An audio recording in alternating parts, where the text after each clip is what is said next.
Help you folks? Name's Randolph. I'm the manager. We're looking for Rose. Works as a waitress down at the diner. Rose, sure. Nice girl. Who wants to know? I'm Alan Wake. The writer, huh?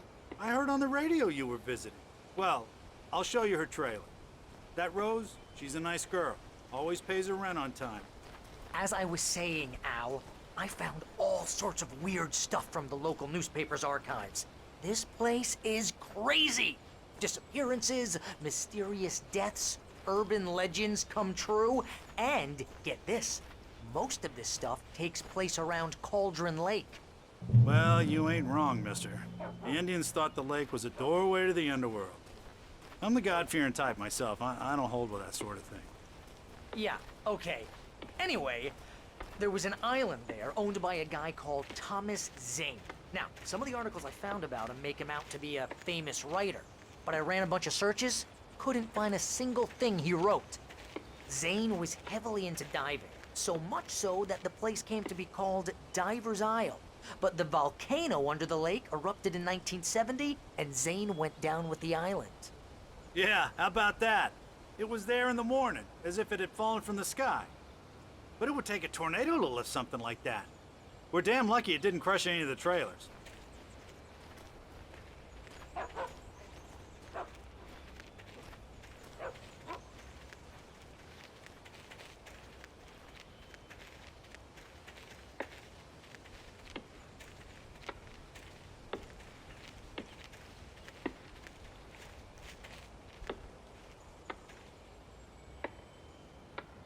It gets better. A local girl, Barbara Jagger, drowned in Cauldron Lake just a week earlier. They were lovers. Sure, Jagger's a local spook story. The Scratching Hag comes for you in the dark. Childish stuff like that. Anyway, Al, I'm just getting to the best part. All of the articles about this stuff were written by Cynthia Weaver. I asked around, and she's that crazy bag lady you met. What, the lamp lady? She can be a little loopy, but she's not homeless or anything. Yeah, anyway, she knew both Jagger and Zane before they both died, and she had some kind of a breakdown.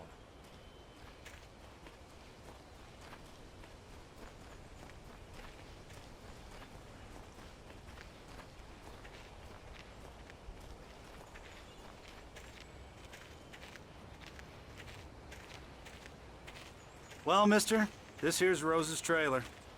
You mind me asking what you want with her? We're just here to talk to her, pal.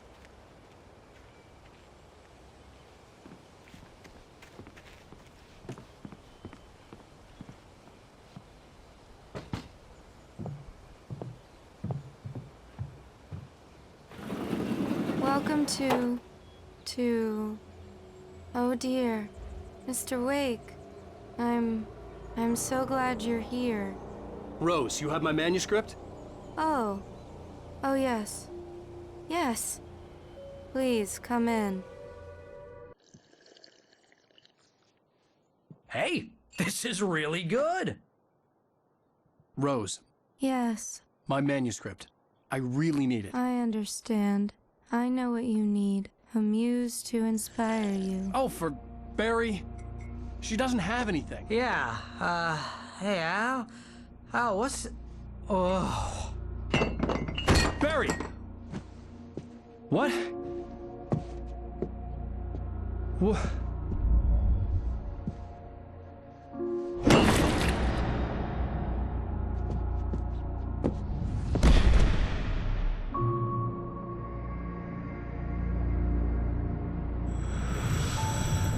It's coming for you, hiding in my barber's skin.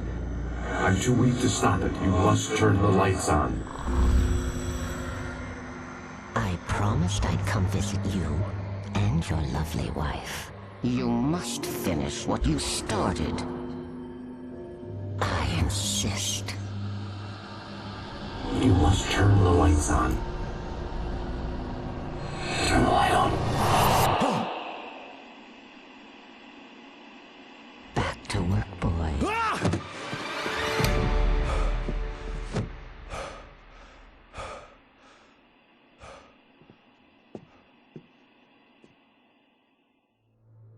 I felt nauseous, hungover. Only anger kept me going. I can't tell reality from dream anymore, but it seems I have an imaginary editor to help me. She's an old woman in a funeral dress. I call her Barbara Jagger. She's very strict. I'm writing faster and faster. My manuscript is being heavily revised. The edits are getting very aggressive, and each day there's less of me and more of her. I hate it, but I know she's right. She promises me I can save Alice this way. She knows more of this than I do. About the complex incantation I'm attempting. About this place. She's worked with another writer under similar circumstances, Thomas Zane. The genre of the story seems to be shifting. It's turning into a horror story. I'm getting close. I can feel it.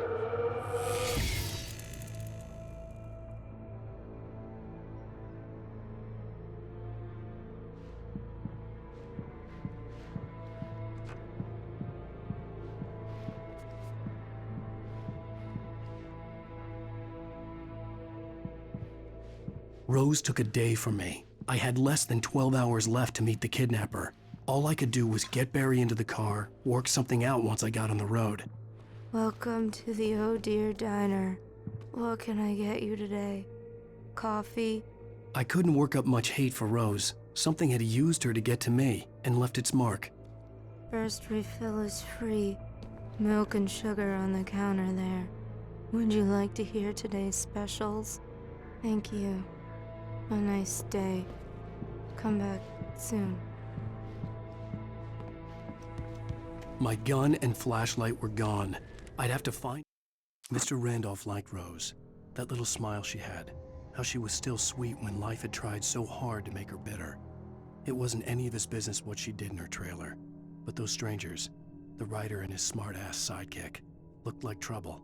And they'd been in there for hours, way past her normal bedtime. He reached for the phone and called the sheriff's station.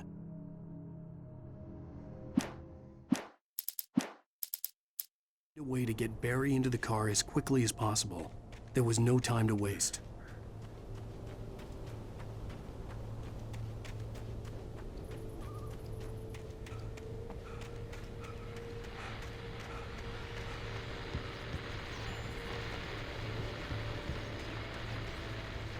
I just stepped outside to catch a breath of fresh air. Let me tell you, the weather's getting heavy. Nights like this make me especially glad I'm here talking to you and not home in bed. Once the weather takes a turn like this, I can't sleep at all. It's all tangled bed sheets and dark thoughts, punctuated by the occasional plunge into nightmare. Is it just me? Well, perhaps it is. But I hope I can make the night a little bit easier to get through. Caller, you're on KBF FM. Hey, Pat, it's Walt Snyder. What's on your mind, Walt? Well, I am the way you are, but, I can't sleep either, you know? I just been staring out the window here, trying to make sense of it all, but, I ain't been drinking either, you know? Well, you sound like a man with a problem, Walt. I had a, argument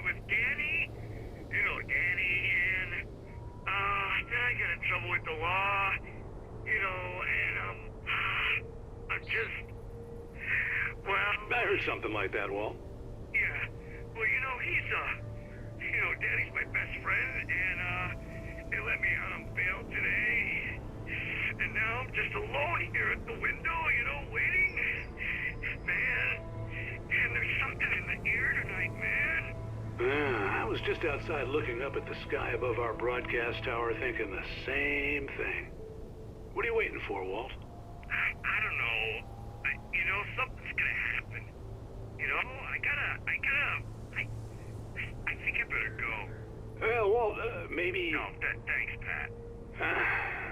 Well, good luck to you, Walt. Hang in there. Let's take a little break, folks. This weather's really something else, huh? How can I be sure that you'll walk away?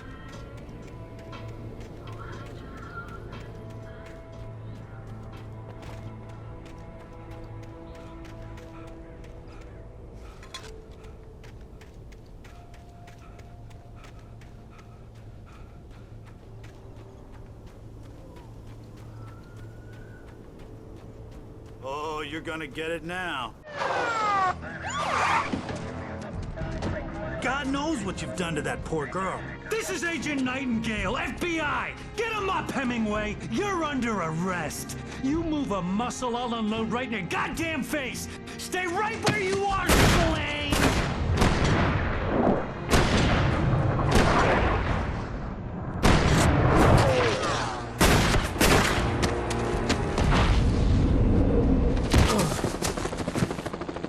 What are? I'm standing right here, you goddamn maniac!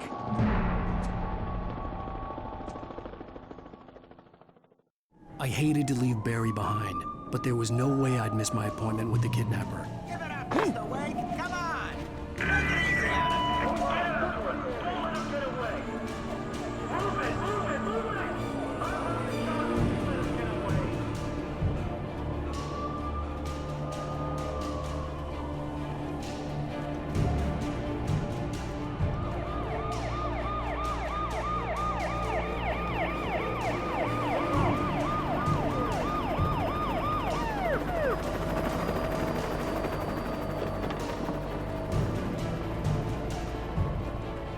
Stop running!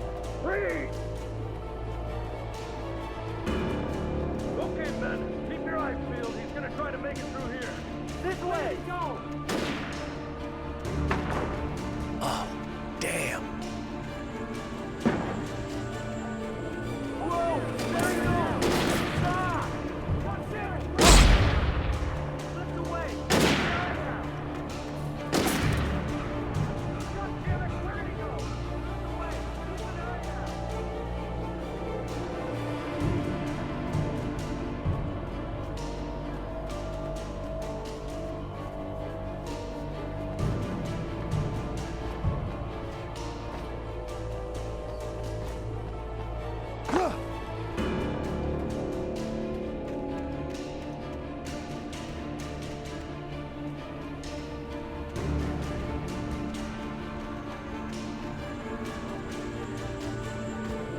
He's gone! Come on, guys! We need to head him off! For decades, the darkness that wore Barbara Jagger's skin slept fitfully in the dark place that was its home and prison. It was hungry and in pain. It dreamed of its nights of glory when the poet's writing had called it from the depths and given it a brief, terrible taste of power and freedom. The rock stars had stirred it from the deep sleep the poet had sunk it back to in the end. When it sensed the writer on the ferry, it opened its eyes.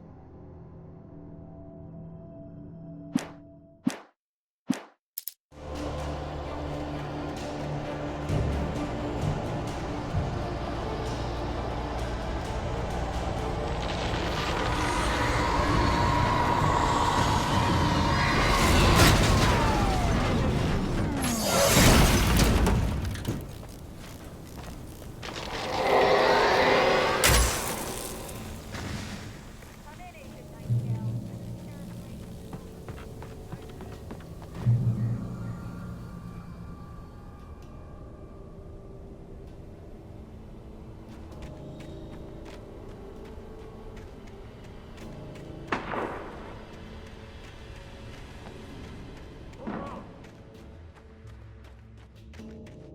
Search the area.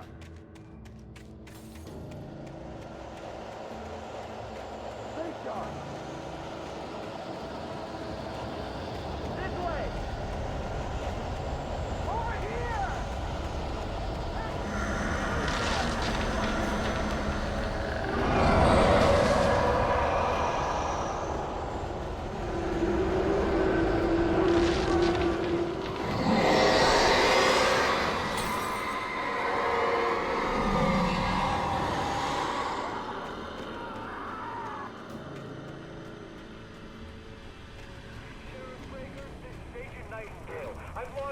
This horror was everywhere I went, circling me.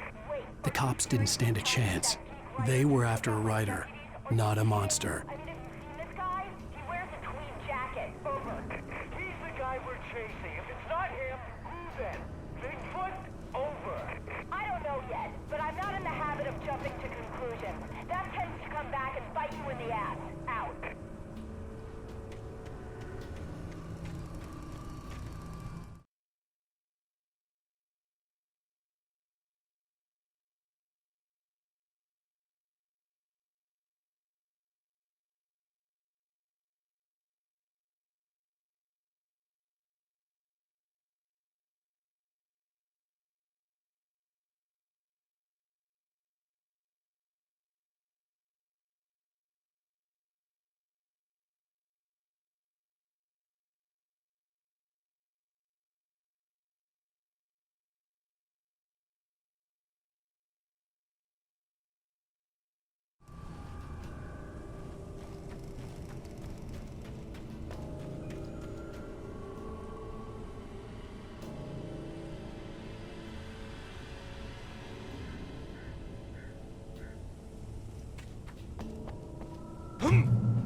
This is Jane. Mulligan, Thornton, come in. Over. Thornton here. Jane, we got both Wheeler and Rose in custody. They didn't put up a fight or anything. Why, they were... Hey, Mulligan, what are you doing? Come on! Sit down and give me that. Jane, Mulligan here. Over. Go ahead, Mulligan. Over. We got Wheeler and Rose here. Wheeler's drunk or hopped up on something. Speaking of which, that Fed had a pretty distinctive whiff of Otis Scotch about him, if you know what I mean. Over. I don't have anything on that, Deputy Mulligan. Over. Well, whatever. Anyway, Rose is just being plain weird here. You better get Doc in to take a look at both. Over. Gotcha. You better get them here quickly. The Fed's gonna want to interview Wheeler, over. Oh, yeah, I bet he does. Looks like they have a lot in common. Mulligan out.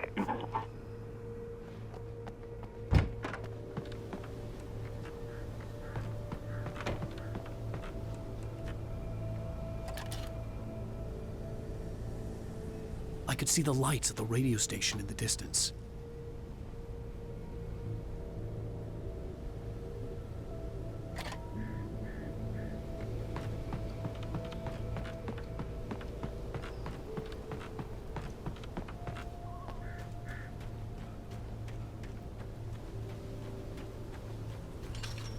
I imagined that the broadcast tower in the distance was part of the local radio station. Maine seemed like a decent guy. Perhaps he could give me directions to the coal mine.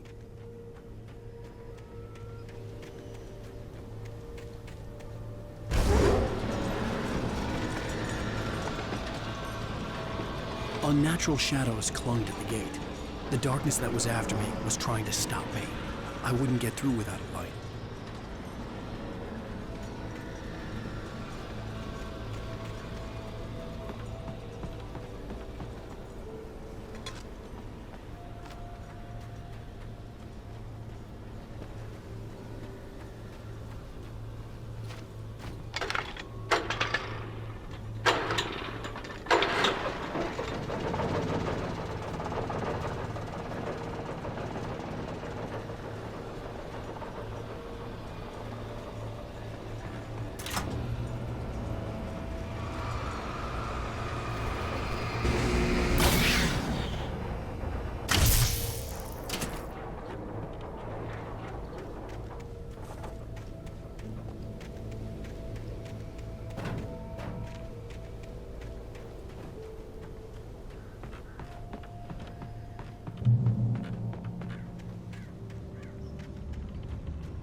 It took me a moment to recognize the flashbang grenades.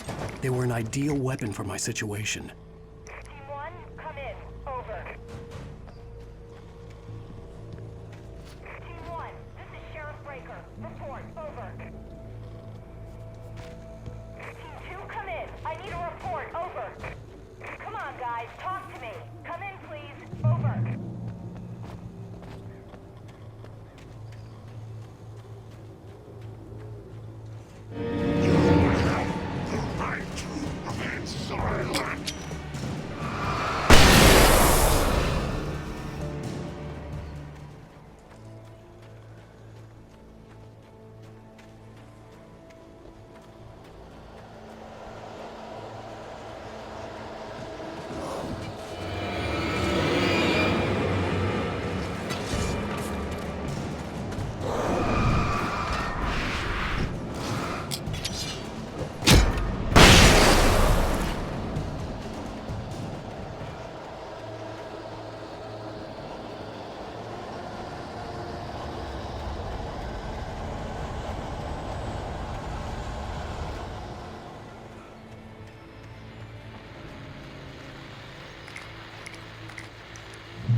And here's another call.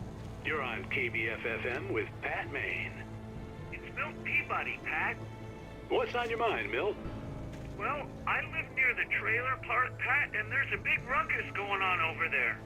Well, that's just up the road from me, too. What's going on, do you know?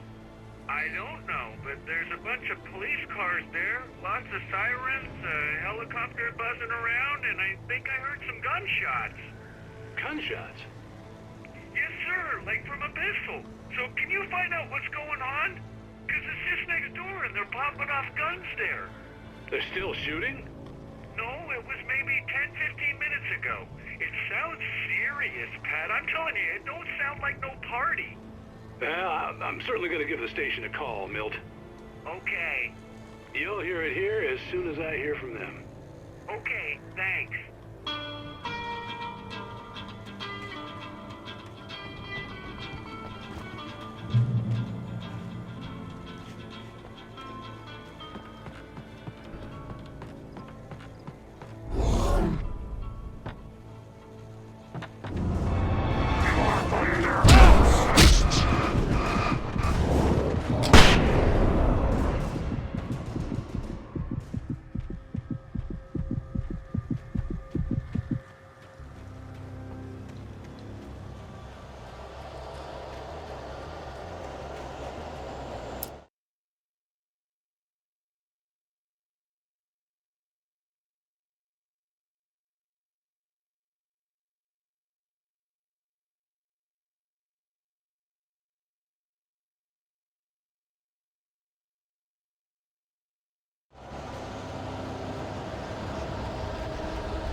I hope Maine could lend me a car to get to the coal mine.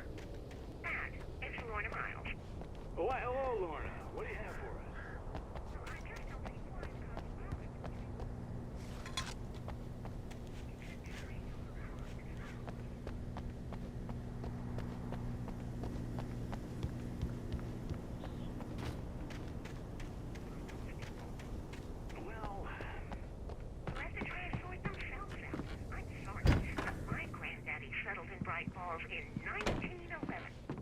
Well, thank you very much for that compassionate viewpoint, Lorna.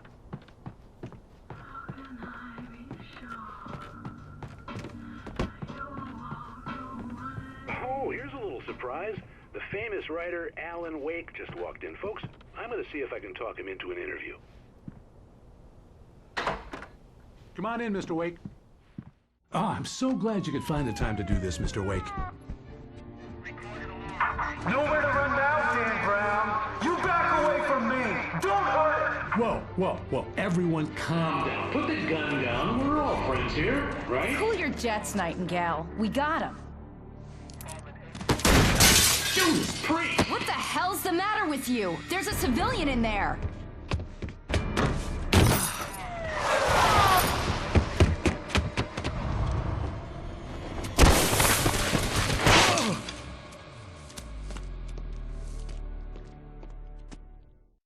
I'll get you yet, even if it kills me. You hear me? You hear me, H.P. Lovecraft? I had fallen off so many cliffs it was ridiculous. That's what you get for naming a book The Sudden Stop. It was probably good I hadn't had the chance to tell Maine where I was going. Nightingale stared through the broken studio window into the dark woods. He turned around, started to walk out, but Maine grabbed his arm. "Young man, you almost shot me. You don't shoot off rounds at people like that. What's the matter with you?" Nightingale shook his arm free, marched out. His cheeks burned with rage and humiliation. I'd have to lose the cops and find my own way to the mine.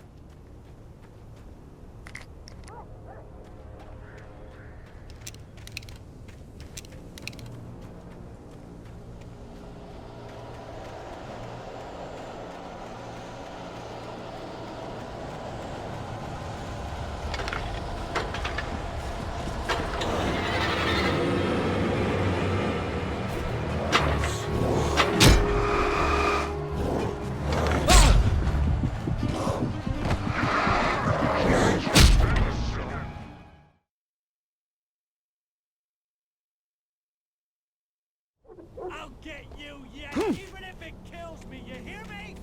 You hear me, H.P. Lovecraft? I had fallen off so many cliffs it was ridiculous. That's what you get for naming a book The Sudden Stop. It was probably good that I hadn't had the chance to tell Maine where I was going. I'd have to lose the cops and find my own way to the mine.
There was no sensible reason for the power company work lights to be here. It was almost as if they'd been left for someone like me to use.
Hello?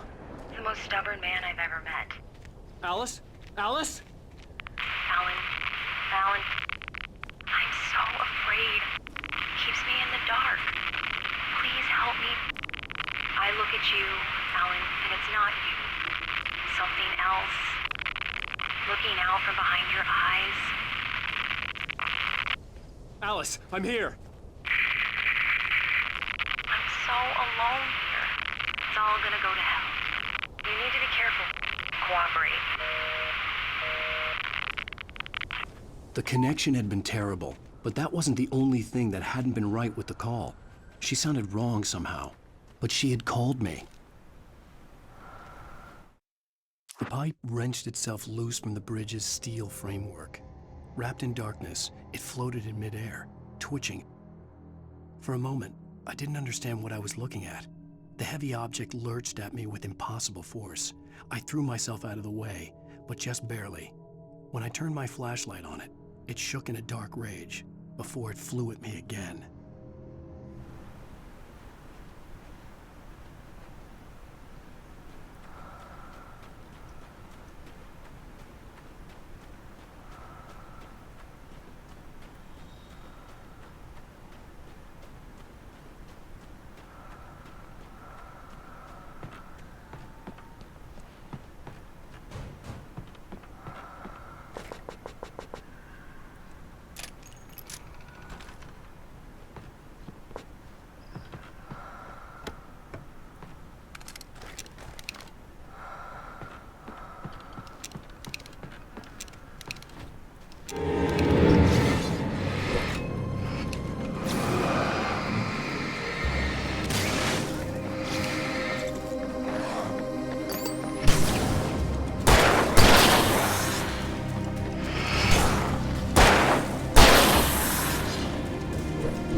I could see a railway bridge up ahead, and a warehouse of some sort on the opposite shore.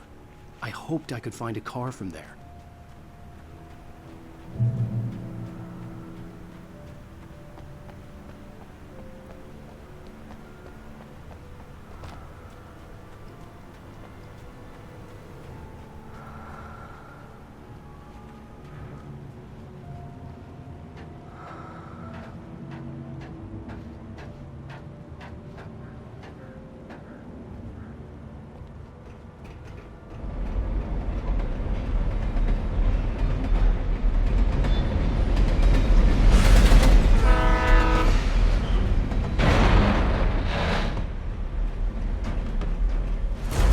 That was pursuing me was growing stronger, and it was taking over everything in its path.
That was pursuing me was growing stronger, and it was taking over everything in its path.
slammed the door shut right in his smug face. He pleaded for me to open the door. True to form, the asshole actually thought I would obey. I had no sympathy left, no guilt either, not for him. I took a moment to savor the scream. I bet I had a smile on my face. It was all that I had time for. The dark presence was inside the lodge with me.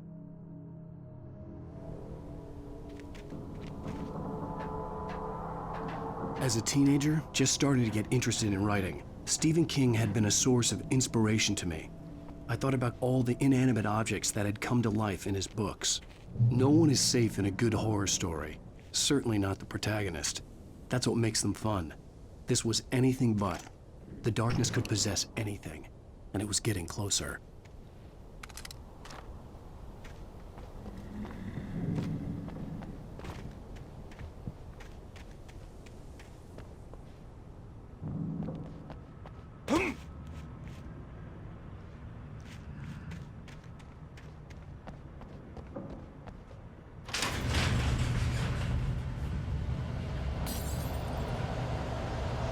Did you call 911?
Take the facts of our existence for granted, unaware that they are merely a thin veneer of desperate self-delusion, covering a vast cosmos of madness and horror.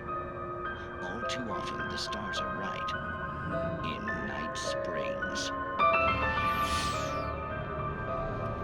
Tonight's episode, a family occasion. Journalist Alvin Derlis' trip to study the local customs of an insular community in Night Springs has been less than successful. Until tonight. Well, I'm glad you changed your minds about this. Ancient customs, local mythology. My editor loves this kind of stuff. Well, Mr. Derlis, we don't want to feel like we're on exhibition. But you have demonstrated the seriousness of your intent. Oh, I am serious. Really, just do your thing. I'll stay out of your way and observe. Actually, I thought you could assist us. I'm afraid we are a man short. It would provide you with an intimate perspective. Could I really? Of course, Mr. Derlis. Well, I guess that's the least I... What would I have to do? Oh, here. Let me show you with a kiss.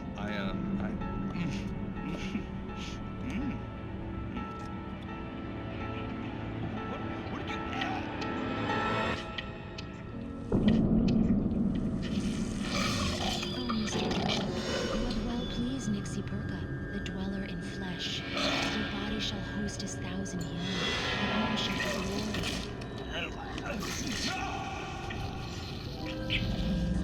Shh, darling, be calm.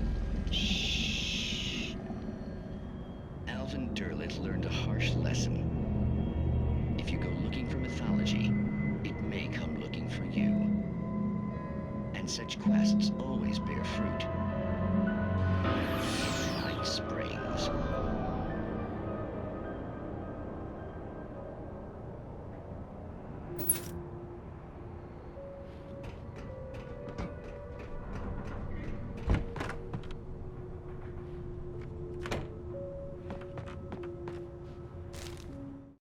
The darkness surged towards me, sucking everything loose from the ground into its depths, tugging at my clothes. I saw the flare the kidnapper had dropped and threw myself towards it just as I felt my feet leave the ground. The darkness embraced me with the force of a tornado. Somehow I managed to light the flare. The darkness roared and cast me away. I fell toward the dark waters of the lake far below.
I had never been this glad to see the sunrise.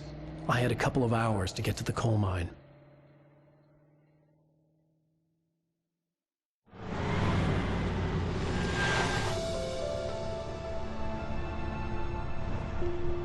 The coal mine wasn't far now.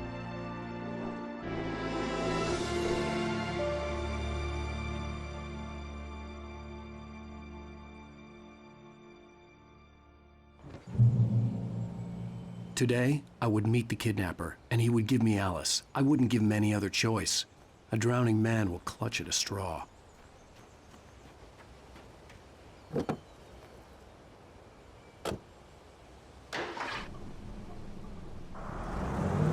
Little by little, without realizing it, I'd come to believe that the story in the manuscript was coming true. The current of its narrative had taken me deeper and deeper into dark waters. Alice had been taken from me. Barry was probably in jail. I was a fugitive from the FBI. The whole world taken over by the Dark Presence was trying to destroy me. It all felt real, but it matched a textbook case of insanity.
For Mott, spying on the writer on the ferry had been a disappointment. His boss had made Wake out to be something special, but Mott hadn't been impressed. He'd gotten a good long look at the wife, though, and he liked what he saw. Mott had fantasized about goading Wake into a fight, but it hadn't happened. Still, he'd get his chance to see if the writer had anything in him. He'd been promised as much.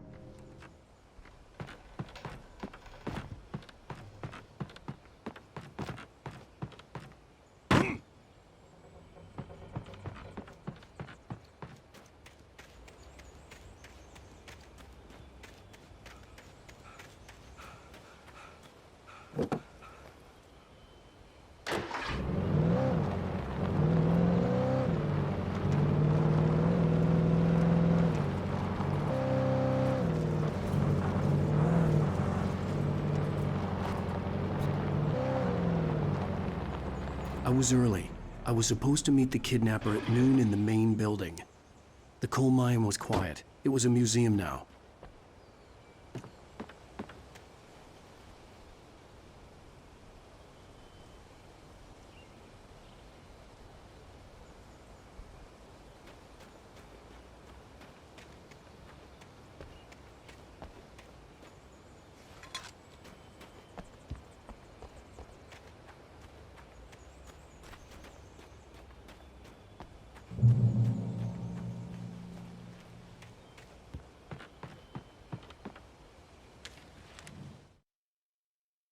With Nightingale gone and the night wind blowing in through the broken studio window, Maine stared at Sarah. The sheriff looked away. Maine's voice shook with barely controlled anger. That boy's doing more drinking than thinking. I hope you know what you're doing, Sarah. He's got a sickness in his eyes. You take my word for it. He wants Wake for a reason, and it's not for anything good.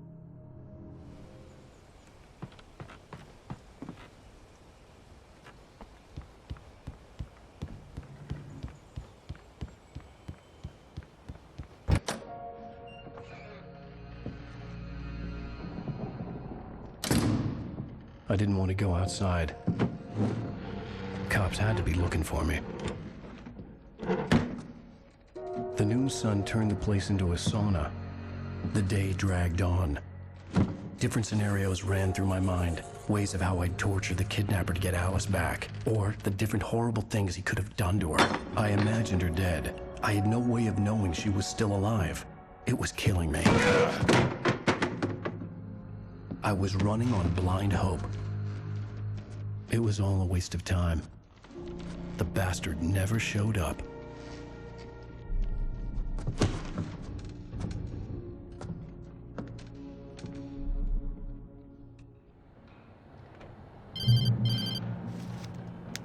Wake. Where the hell are you? Change of plans. You know where Mirror Peak is? It's a big mountain north of where you are. You follow the path from the mine, you can't miss it. There's a lookout point there. I'll be waiting. I'm through being jerked around by You want you. to see your wife alive? Because if you do, you better watch what you say to me. Do we understand each other? I want to talk to Alice. Yeah, and I want the manuscript. Don't keep me waiting, Wake. Hello? Hello! Ah! I'm gonna kill him! I had to get to Mirror Peak.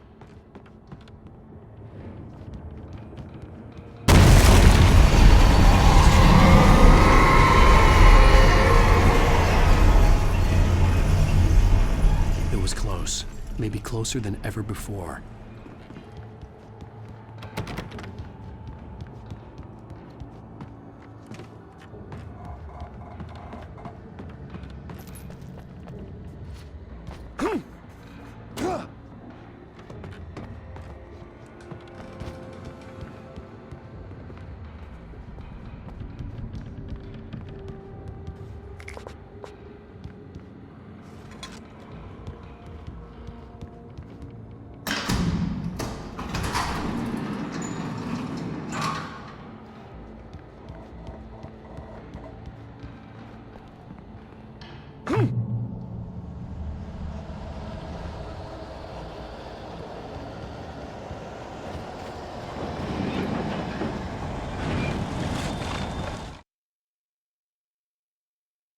When Thomas Zane fell for Barbara Jagger, it happened fast.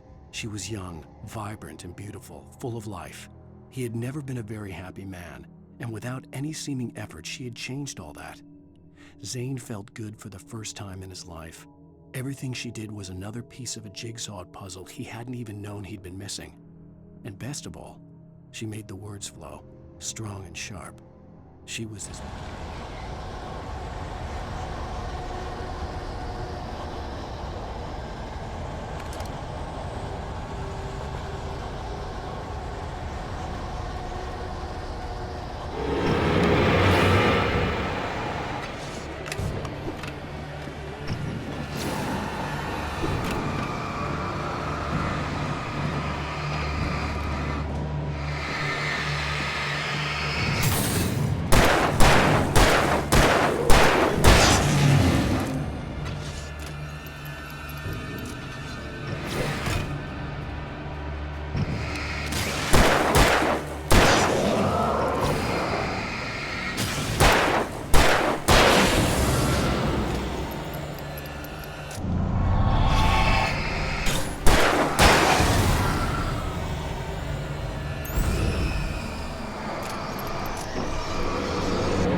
The only way to reach the hillside ahead was to go through the building. I had to find a way to avoid electrocution.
Some of the taken retained echoes of their former selves, but these were just the nerve twitches of a dead thing.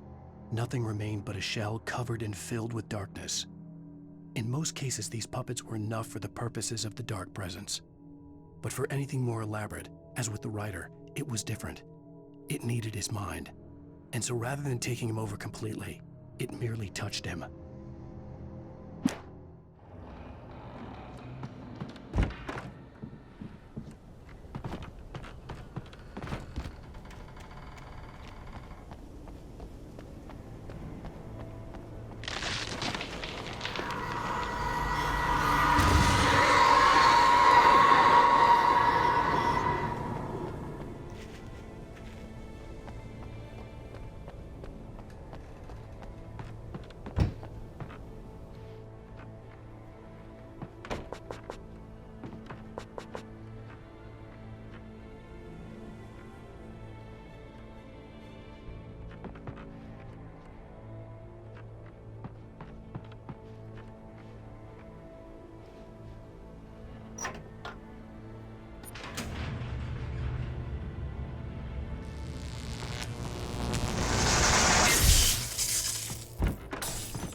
There was no way the flashbang grenades were standard power company equipment.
I stared through the bars of the jail cell.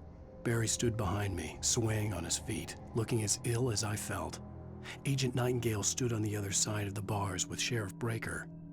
Nightingale had a stack of manuscript pages in his hand. He seemed unhinged as he gloated. "Well, I've got you now, Raymond Chandler. It's all here, all the evidence, including conspiracy to murder a federal agent."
I had no real plan.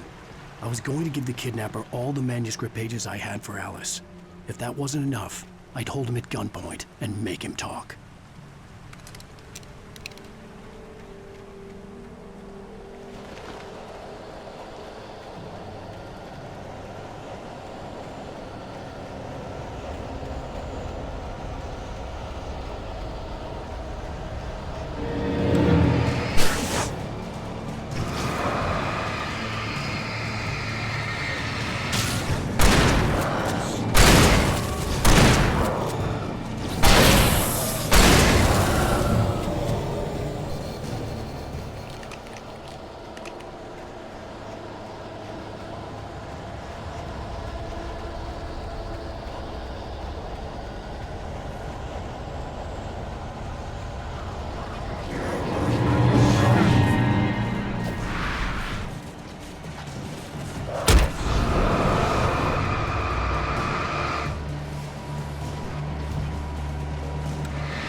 The dark presence was moving ahead of me in the same direction I was going. A cold feeling settled itself in the pit of my stomach.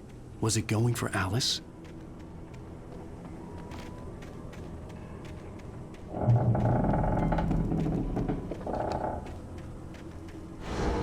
The graveyard shift may cause cancer.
The place was dead, a ghost town. Had been for decades, maybe a century.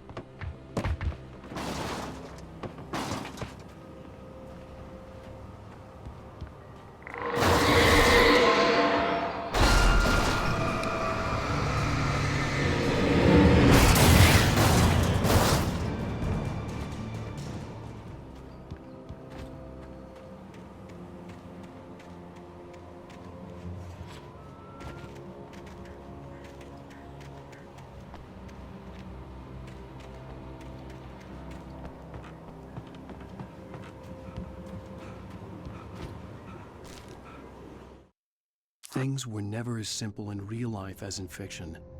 I had lost count of the times I had wished there'd be a clear reason for my writer's block. Something to fight, something to lash out on. There wasn't.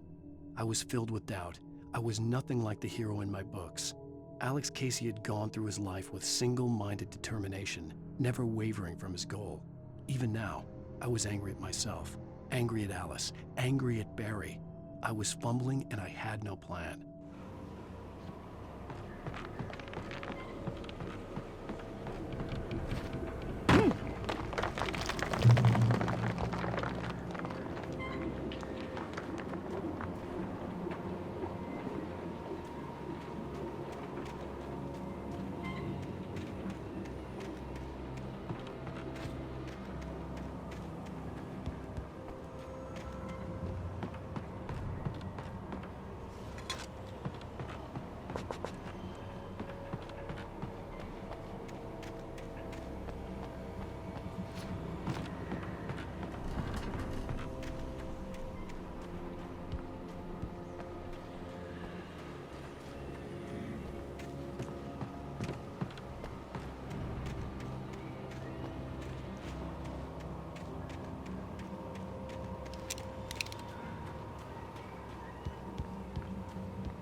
outside of riding is a struggle.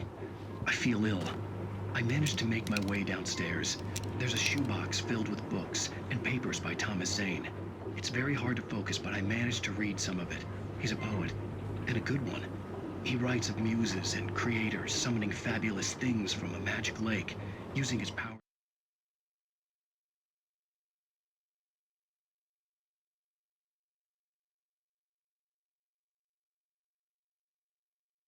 to shape the world of a realm of gods and dreams and demons, dark things that wait for a chance to slip through, wearing the flesh of men as disguise.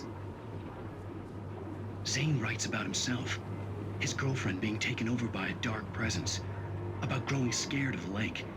Zane believes it's a mirror to the gaping void of darkness above, where some Lovecraftian presence lurks. I crawl back upstairs. I'll borrow these things for my story. They ring true. They fit.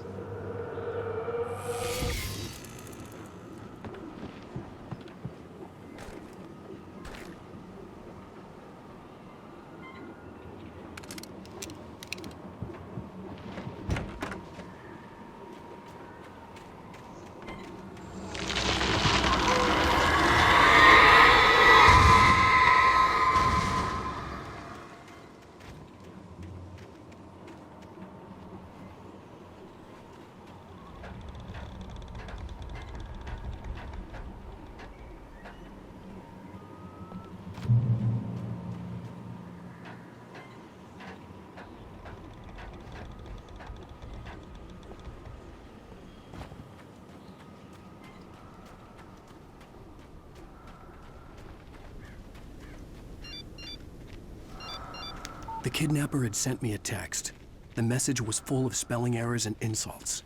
It was telling me to hurry up.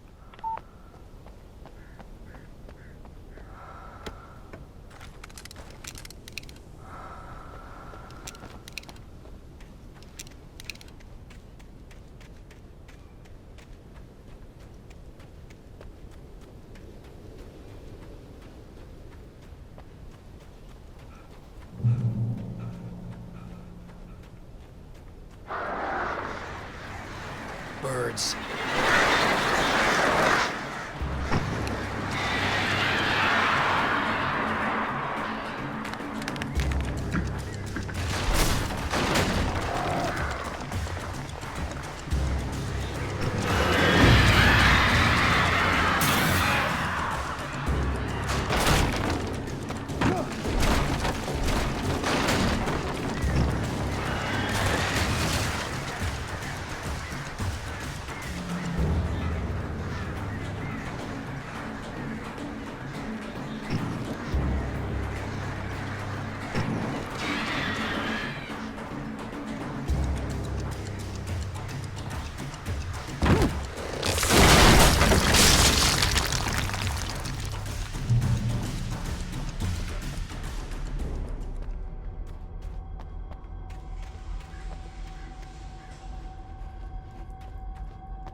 Without warning, the headache stabbed at my brain.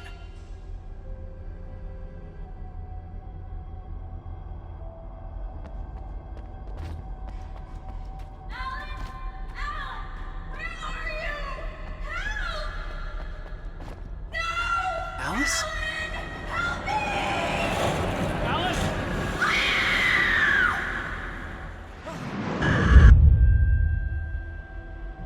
I'm losing it. I gotta get out of here.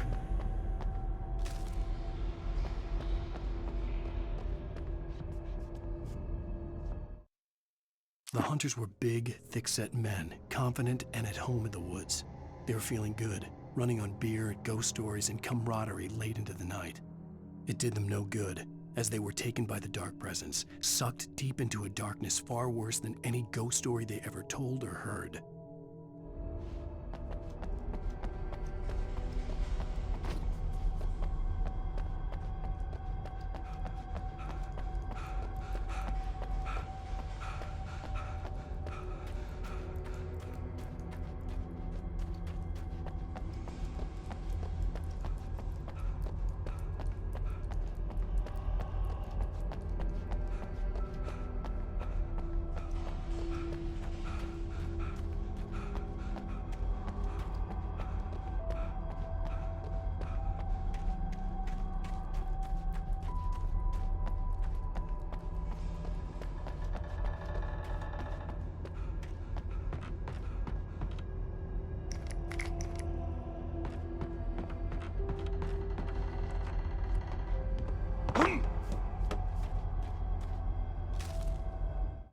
Even behind the closed doors and curtains of his grimy room at the Majestic, the local motel, Nightingale could feel the locals' eyes on him, the unrelenting pressure of their judgment. He forced it out of his mind. For all he knew, they could all be under Wake's spell already. You do what you have to do to get the job done. He took comfort from the bottle in his hand. Please, he thought, just let me get through this.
I'd have to make my way up this mineshaft in order to go on.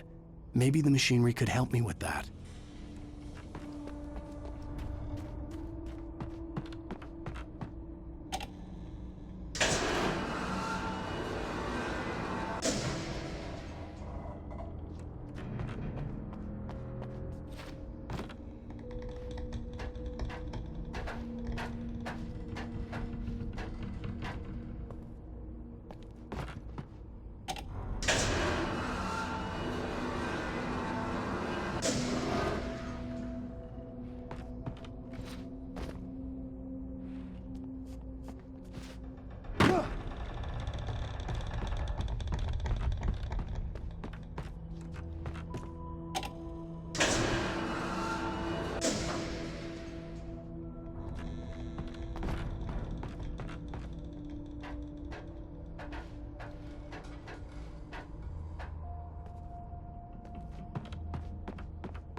Lightning flashed behind the windows of Cauldron Lake Lodge.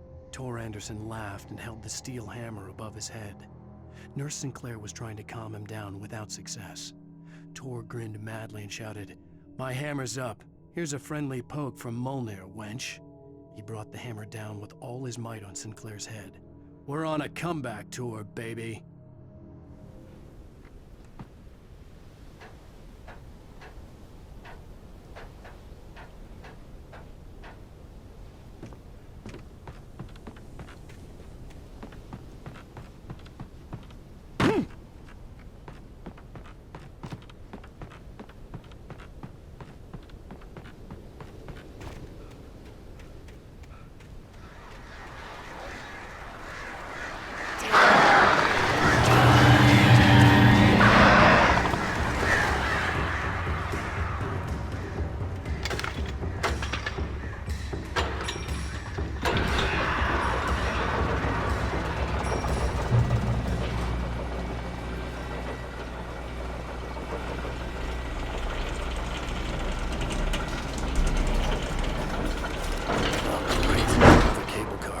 Just great.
Maud had checked all of Stucky's.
I could see Cauldron Lake. I thought I could make out the spot where the island and the cabin had been.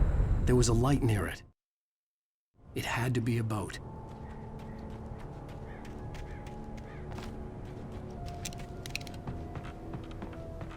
I was close now. I had to get there fast. I dreaded what I would find.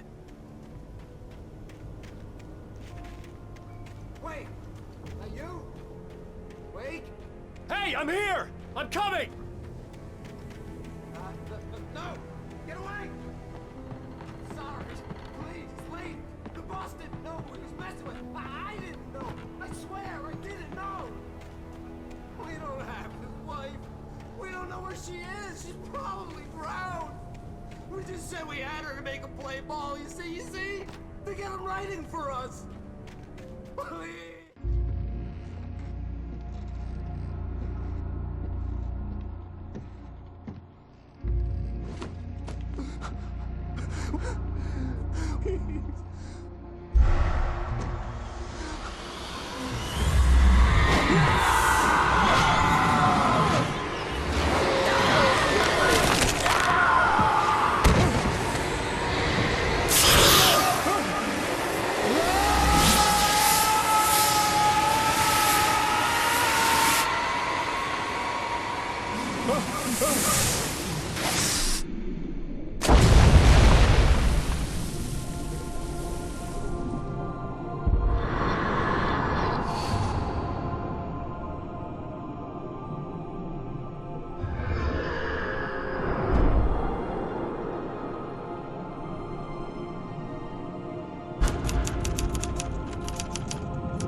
with the drunk midwife.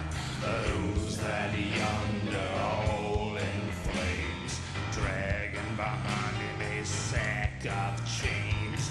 Who's that yonder hole in flames? Well, up jumped the devil and he staked his claim on me.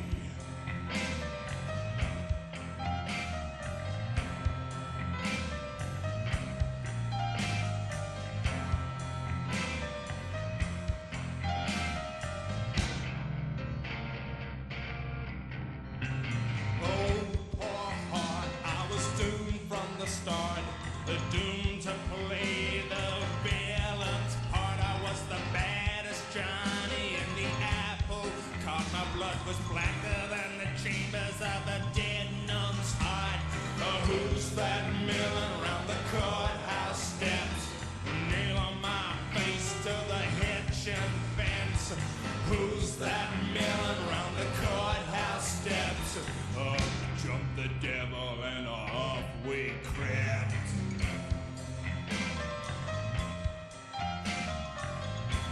Previously on Alan Wake, I'm hunted by the law. Sheriff, Wake's running. I'm giving chase. Are you seriously telling me that writer just took out my deputies? A thriller I supposedly wrote is coming true. The genre of the story seems to be shifting.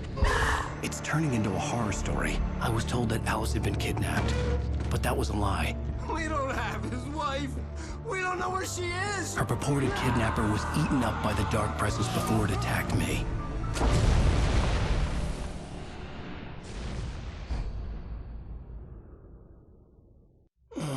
Alan, shh, baby.